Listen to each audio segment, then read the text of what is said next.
ولم يصدق خرج كيوم ولدته أمه نقيا من الذنوب والعذاب.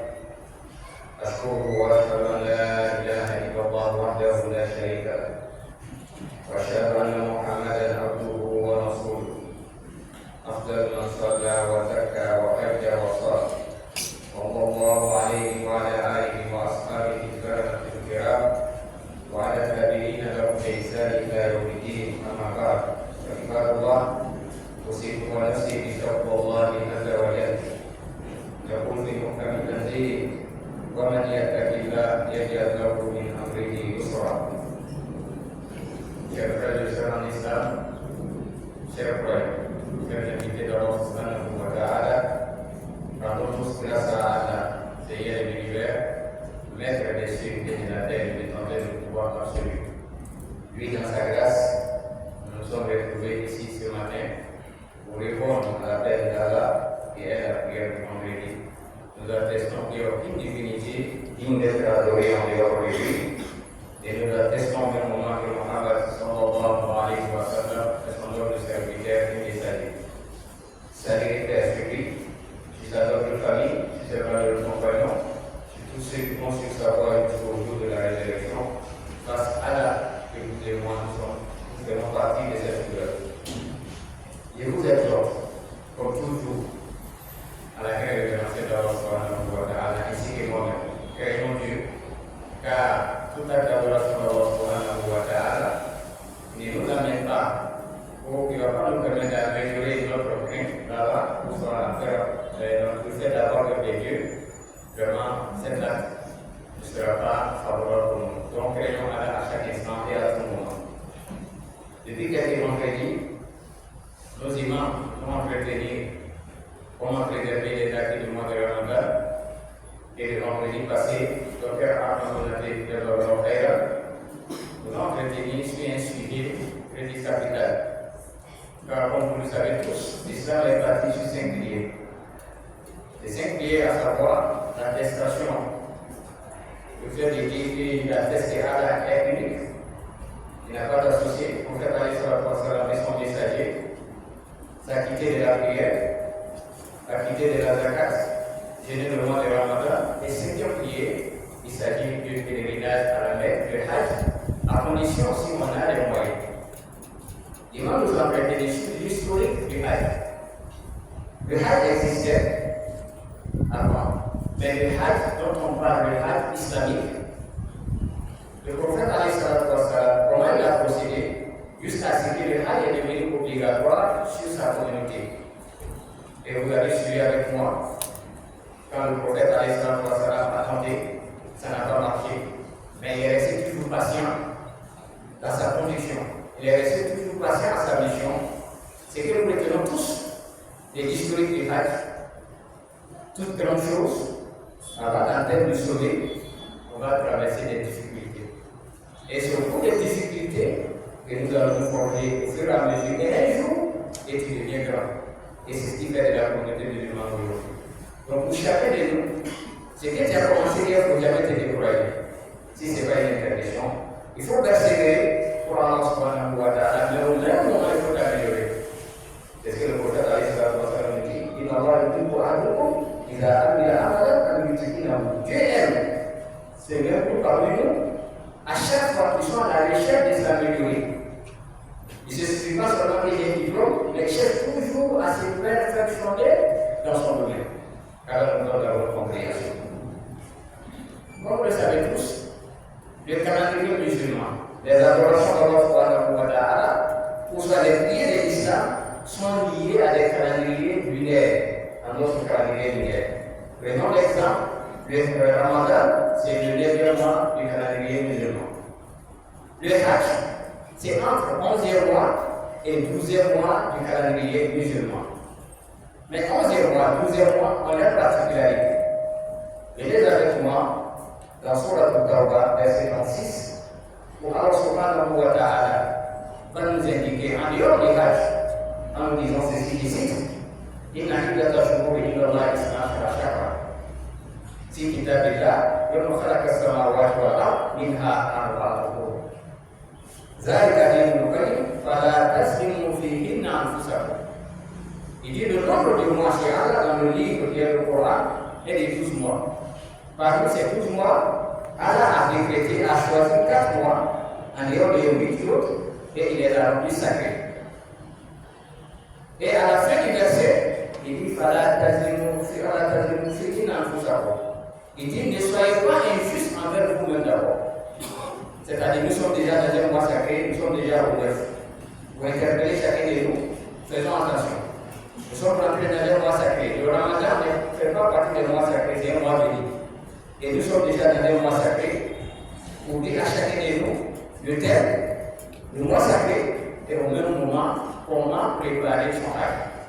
Donc le mois sacré a déjà commencé. Nous sommes déjà dans un mois sacré, nous sommes déjà au 9. Et chacun n'est qu'à s'améliorer. Dans l'adoration d'Allah, il dit chaque fois que tu vas faire un pas plus vers Allah, dans ce cas-là recommandé, Dieu va te récompenser plus en dehors des autres mois. La particularité des mois sacrés, si Dieu nous fait comprendre 10, quand on pose une bonne action, pendant le mois sacré, Dieu peut aller jusqu'à 100. Donc ça c'est la particularité des mois sacrés. Encore la particularité des mois sacrés, quand il désobéit à Allah, si tu étais noté sur Dieu, Dieu peut te noter encore sur 40. C'est-à-dire, tu as fait quelque chose que Dieu n'a pas recommandé, qu'on appelle les péchés, donc tu vas avoir plus de sanctions encore pour les mois sacrés. Donc, à la thèse de Moufidine dans tout ça, il dit ne soyez pas injustes envers vous-même d'abord. À plus fort envers quelqu'un.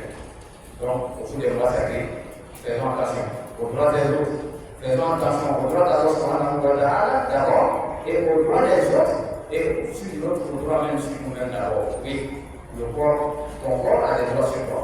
Alors, on doit avoir une compréhension. Et ensuite, le Hajj, qui a été introduit par Dr. Ahmad Boulati et vendredi passé. Vous le savez tous, le Hajj fait partie des 5e piliers de notre belle religion qui est l'islam. Car Allah nous dit dans la sourate Al-Imran, sourate 3, au verset 93, je cite وَلِلَّهِ عَلَى النَّاسِ حِجُّ الْبَيْتِ مَنِ اسْتَطَاعَ إِلَيْهِ سَبِيلًا. Il dit ici, dans la sourate 3, verset 97, Dieu recommande à chacun de nous, hommes comme femmes, qui remplit les conditions d'aller accomplir le Hajj une fois dans sa vie. Donc, si la question, le Hajj est au même titre que la prière, la réponse est oui. Le Hajj est au même titre en termes de classe dans la religion musulmane. Le Hajj occupe la même place que la prière, mais à condition, si on remplit les conditions, c'est-à-dire qu'on a les moyens. Mais le Hajj devient obligatoire sur qui? Le Hajj devient obligatoire sur un musulman qui remplit certaines conditions, qui sont des conditions du Hajj. À savoir, il est musulman, s'il n'est pas musulman, on ne va pas l'exiger à aller accomplir le Hajj. 2. Al-Hajj, c'est-à-dire qu'il a sa mentalité tout au point, c'est-à-dire qu'il n'est pas malade mentalement, et son corps aussi, alhamdulillah, il n'est pas malade. Et enfin, 4, avant-dernier, al-Boulot. Il faut que celui qui va accomplir le Hajj atteigne l'âge de la puberté.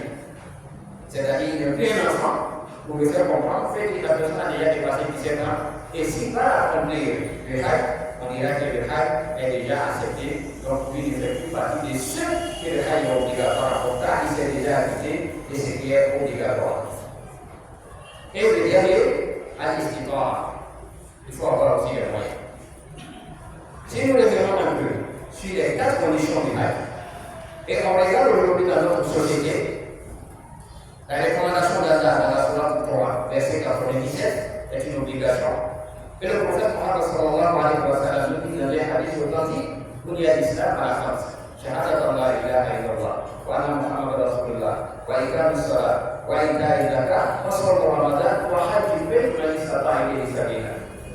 Il dit, l'islam est satisfait. Et enfin, il dit, allez accomplir le Hajj, ou soit le pèlerinage, si tu en as les moyens. Nous sommes des musulmans, alhamdulillah, mais qu'est-ce que nous constatons au premier niveau? On est musulmans. Beaucoup pensent qu'aujourd'hui, quand on parle du Hajj, il faut forcément s'endetter pour aller accomplir le Hajj. Il faut aller confectionner le passeport, se promener avec le passeport, exiger les gens, aide-moi à aller accomplir le Hajj. Est-ce que cela doit être rendez-vous à chaque fois? Non. Quand nous nous référons aux 4e conditions, pour que le Hajj devienne obligatoire sur toi, on te dit al-istitara, il faut avoir les moyens. Si tu n'as pas les moyens, Dieu ne t'exige pas d'accomplir le Hajj. Si tu n'as pas les moyens, est-ce que tu es obligé de donner la zakat? Non. Même le Ramadan fait partie des prières de l'islam. Si tu es malade ou en état de voyage, Dieu te dit tu laisses le jour et après, une fois retrouvé la santé, ou soit tu es retour de ton voyage, il faut rembourser le nombre de gars de jours que tu as laissé. Donc quand il s'agit du Hajj, on est musulman, on est pas malade mentalement et on atteint l'âge de la puberté. Et enfin, quelle condition à l'histoire et nous revenons toujours là-dessus. C'est comme on constate aujourd'hui, lui prend son passeport, il va commencer à courir derrière les gens. Aidez-moi à accomplir le Hajj, aidez-moi à accomplir le Hajj. J'ai tel montant, complétez-moi. Non, ça c'est pas la philosophie du Hajj. La philosophie du Hajj, on peut demander un produit du monde sans pour autant exiger auprès de qui tu as introduit ta demande. Sans pour autant demander à tu es obligé de me faire partir à la Mecque. Non. Qui est obligé de partir à la Mecque? C'est celui qui a les moyens. Il remplit les conditions que nous venons de citer et il reste là. Chaque année, lui il est disponible, il est prêt à faire partie 10 personnes, 20 personnes à la Mecque. Mais quand tu as dit non, le moment n'est pas encore arrivé. Savez-vous pourquoi? Des fois, soit il y a des cas. Lui, il croit à la chose, mais il préfère le salut de quelqu'un d'autre contrairement à son salut. Il veut que celui-là soit sauvé de l'enfer, mais lui-même il ne veut pas quelque chose. C'est comme quelqu'un qui est malade, lui-même il a la maladie. Celui qui est en face de lui a la même maladie. Il peut se soigner, mais lui il achète les médicaments pour donner à celui qui est en face de lui pour qu'il retrouve la santé, mais lui il reste toujours malade. Le Hajj est obligatoire sur toi. Toi qui fais partie de 20 personnes, toi qui fais partie de 10 personnes, il faut aller accomplir, d'acquitter le Hajj, il ne reste qu'une seule fois dans ta vie. C'est ce qui est recommandé. Les autres là, c'est ce qu'on appelle surrogatoire. Donc le Hajj devient obligatoire sur le musulman lorsqu'il remplit ces 4 conditions que nous venons de citer. Mais à chaque fois, quand on parle du Hajj, il y a des questions qui nous reviennent à chaque fois. Parmi ces questions, moi, je dois aller au Hajj. Mais il y a quelqu'un qui a ses crédits sur moi. Et là, ça nous intéresse pour interpeller chacun. Si vous décidez de faire partie quelqu'un à la Mecque, et sachant que ce dernier est endetté, c'est-à-dire il doit à des gens, il y a des gens qui ont l'air crédits sur lui, et il est venu nous voir. Ah, vraiment, le cadeau, c'est que vous me proposez d'aller accomplir le Hajj, alhamdulillah, je vous remercie beaucoup. Mais j'ai un frère à qui je dois 500 000. J'ai un frère à qui je dois 500 000. Comme vous le savez tous, notre société, des fois la société ne tolère pas certaines choses. Toi, tu me dois 500 000 et je sais que le coût moins cher, c'est 3,5 millions. Mais toi, tu t'en vas à la Mecque et tu n'as pas remboursé mon dette. Ici, la personne va voir celui qui va à la Mecque, comme il refuse de payer son crédit. Mais si la personne vient pouvoir acheter, vraiment, aidez-moi à pouvoir réduire ses dettes avant d'aller accomplir le Hajj. Si vous avez le moyen, je dis que si vous avez le moyen, il serait idéal de l'aider à éponger ses crédits, à rembourser ses crédits avant de le faire partir d'abord. Parce que oui, après son retour, c'est elle qui va toujours à chaque fois, mais il est parti, il me doit, il est parti, alors pourtant on lui a donné gratuitement. Donc il est bien aussi. Lorsque vous voulez faire partie de quelqu'un, comme on le faisait avant, on va tâcher. On ne cache pas l'adoration d'Allah subhanahu wa ta'ala dans ces sens. Et vous l'informez trop. Et si vous sollicitez vraiment, aidez-moi à rembourser ce que vous pouvez faire, vous allez le faire. Entre parenthèses, quelqu'un à qui tu veux faire partie l'un des milliers avec, la personne vient de voir. Ah, vraiment, merci. Vous m'avez donné un livre pour le Hajj, je suis d'accord, mais je dois à quelqu'un. Écoutez très bien l'histoire, je dois à quelqu'un et aide-moi à rembourser. C'est lui qui proposait le billet, il dit d'accord, il n'y a pas de souci. Comme toi tu n'es pas prêt, il a envoyé le billet ailleurs. Vous devez donner l'espoir à quelqu'un et à la fin, vous lui retirez cet espoir. Devant Allah subhanahu wa ta'ala, qu'est-ce que vous allez dire? Même si vous n'êtes pas obligé de l'aider à rembourser ses dettes, accompagnez la personne avec les bonnes paroles. Donc la société ne tolère pas ces jeunes gars. Il va à la Mecque, mais il n'a pas remboursé mon argent. C'est qu'il a de l'argent, il refuse de rembourser. Et un bon matin, il se peut qu'il soit surpris avec une convocation devant sa porte. Parce qu'on sait qu'il va à la Mecque, il a 503 millions, pourquoi il n'a pas remboursé les 500 000 francs. Le prophète nous dit dans ce sens. On peut aider quelqu'un à aller accomplir le rêve, mais toi-même tu as déjà accompli. Je reviens toujours là-dessus. Il dit maintenant face à un groupe de pouvoir, il faut le dire, il dit quiconque allège, soulage, ennuie, crédit de quelqu'un, surtout nous sommes dans les mois sacrés. La personne part à la Mecque, il sait que je dois, moi j'ai décidé, j'ai pardonné mes crédits, et ça aussi c'est une bonne action pour tous les mois sacrés.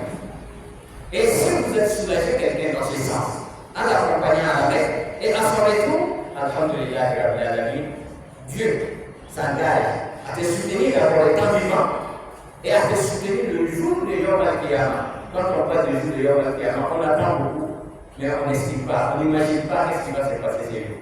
Pendant le mois de Ramadan, on se plaignait à chaque fois. Il fait chaud, il fait chaud, il fait chaud. Mais si on vous dit le jour de Yom Al-Qiyamah, c'est 10 fois bien, 100 fois plus rapide.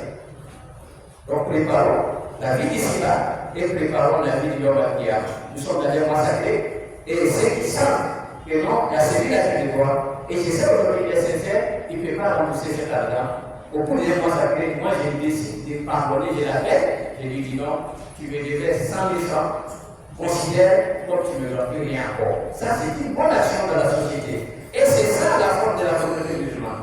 Et c'est ce qui était la force des compagnons Mohammed sallallahu alayhi wa sallam et Mohammed et ses compagnons.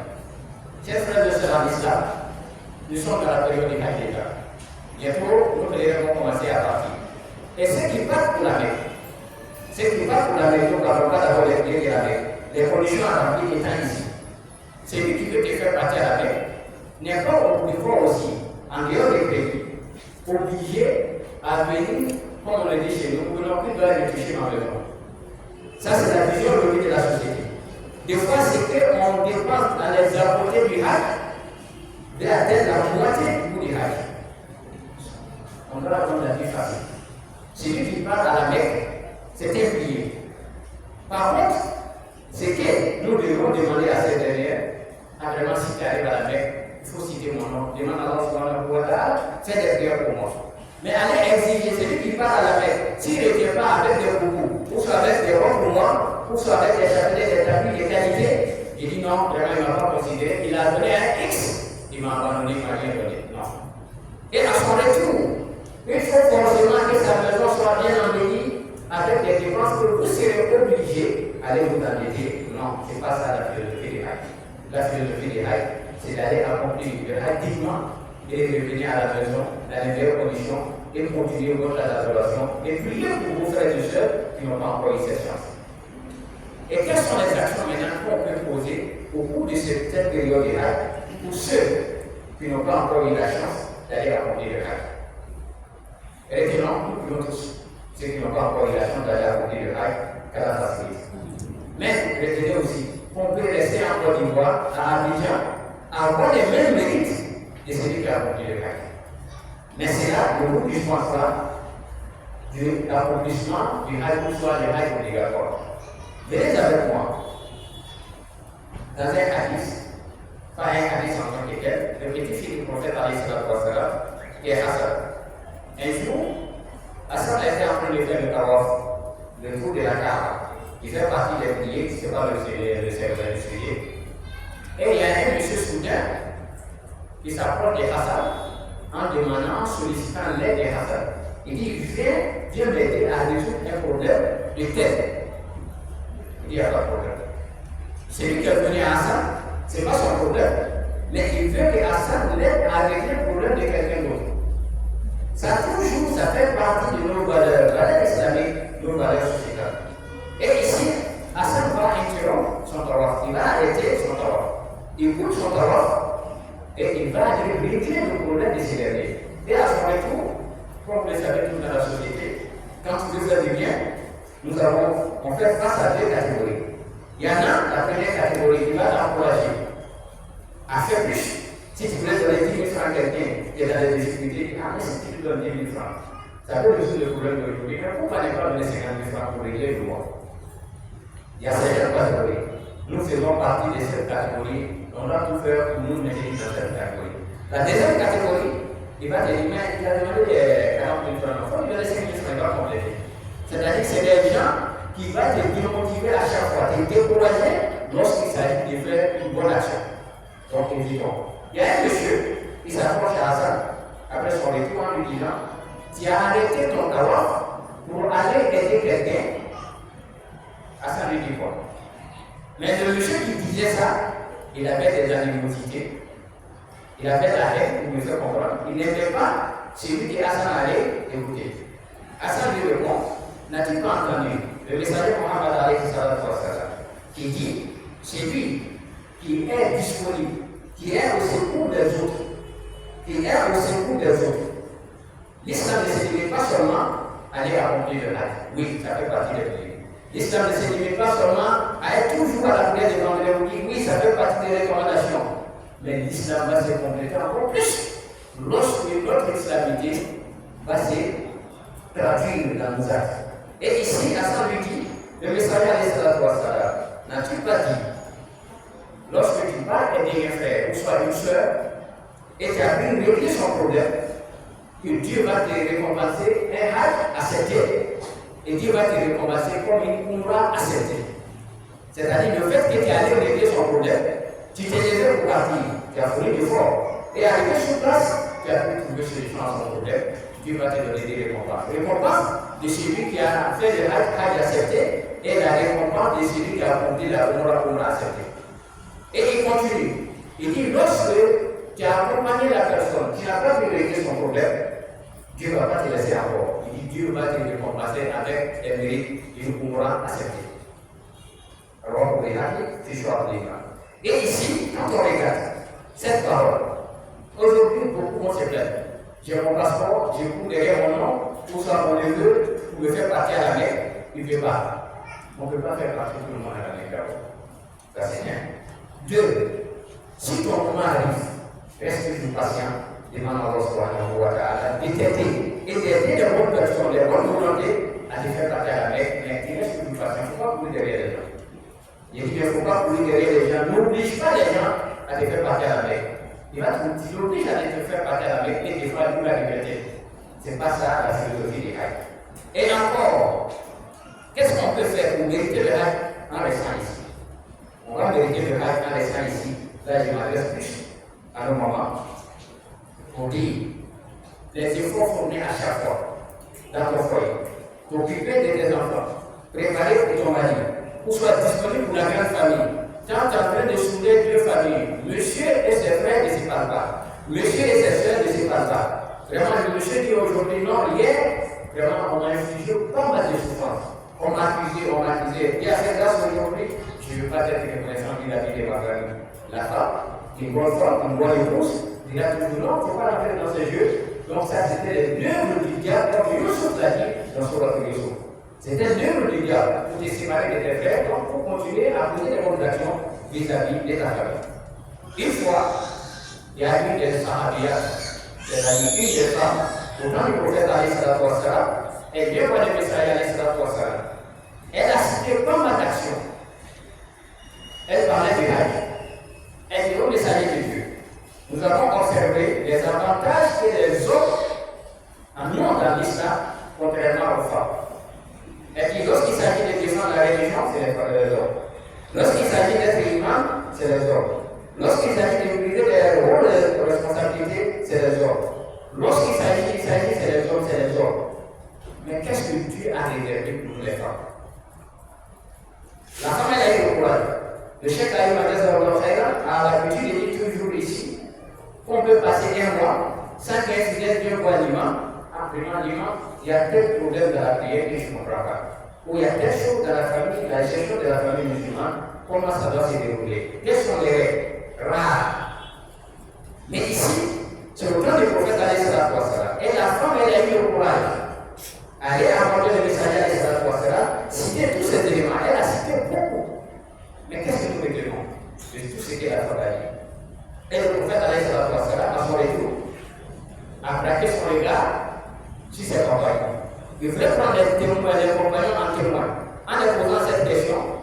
Vous avez entendu ce que cette brave femme a cité tout à l'heure. Il a qualifié la femme d'une brave femme. Et ses compagnons ont répondu oui, il s'agit de Dieu. Et il pose la question, est-ce qu'une autre femme arrive à citer les éléments qu'elle vient d'énumérer tout à l'heure? Alors les compagnons lui disent jamais, c'est notre première fois d'entendre ça.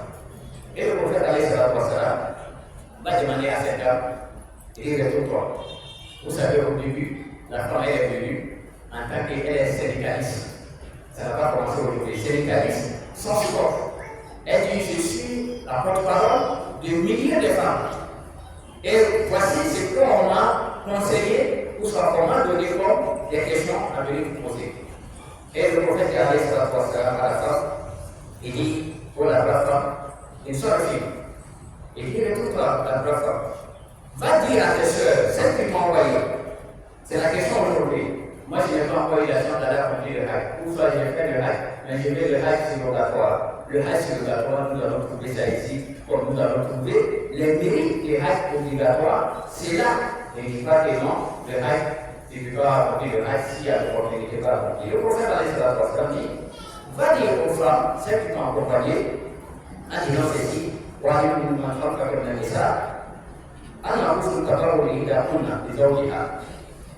donc le fait que vous serez disponible pour vos époux, pardon, le fait qu'il va te rendre belle avant le retour de ton mari du travail. Tu as bien préparé, la maison est propre, le mari quand il soit est propre, et tout le monde sent que non, cet homme-là vraiment, il a une femme idéale à la maison. Il a une femme idéale à la maison, ça c'est un. Il continue toujours. Il dit le fait que vous serez disponible pour vos maris. Vous allez régler les différents soucis entre vos maris et ses frères. Vous allez orienter vos maris vers ce qui est bon. Vous allez bien éduquer vos enfants. Et il dit, en récompense, que Dieu va vous récompenser au mérite du hajj. Dieu va vous récompenser au mérite du hajj. Mais qui peut avoir le mérite du hajj étant ici, qui n'a pas encore apporté le hajj? Si ce n'est pas une femme, si ce n'est pas une brave femme. Et ici, le prophète a rendu hommage aux femmes. Mais on entend des fois que la femme n'a pas tant de foi en islam. Oui, la femme a plus qu'une place de foi en islam. Ça commence par la femme et ça va se terminer par la femme. Car nous devons avoir compréhension. Chers frères et sœurs, nous les tenons et nous sommes dans les massacrés. Faisons plus de bonnes actions, évitons de mauvaises actions. Nous les tenons, quand on parle du hajj, le hajj est non obligatoire si on a rempli ces 4 conditions. Mais aller exiger à l'individu, il faut le poursuivre en raison, sinon moi je n'ai pas droit au hajj, vraiment cela ne fait pas partie. On doit alléger un peu les charges pour que plus de personnes puissent aller apporter le hajj. Car nous avons la bonne compréhension, et que les puissances de l'exploitation, on peut les corps, car la constante de la